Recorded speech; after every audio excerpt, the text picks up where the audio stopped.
شاب من محافظة الاسكندرية وتحديدا من منطقة العجمي.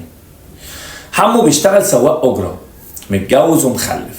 من 5 سنين فاتوا كان في خلاف ومشكلة ما بينه وما بين الدودو الصياد والأعور اللي هم ظاهرين قدامكم في الصورة دول.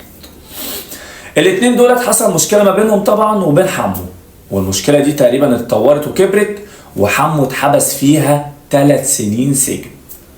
والموضوع المفروض ان هو انتهى واتقفل على قد كده، لكن هم طبعا لما جم يعملوا قعدة الصلح، القعدة ديت هم عملوها فعلا ولكنهم النفوس ما كانتش صافية، وكانوا بيقرروا او هم بيعملوا مثلا ان هم يعملوا قعدة الصلح دي عشان خاطر يثبتوا للناس كلها ان مفيش حاجة خلاص وان احنا مرضيين ومتصافين، ولكن هم في دماغهم حاجة تانية. وده اللي حصل بالفعل. من كام يوم كده حمو عربيته كانت عطلانة عند بوابة 8 في منطقة العجمي.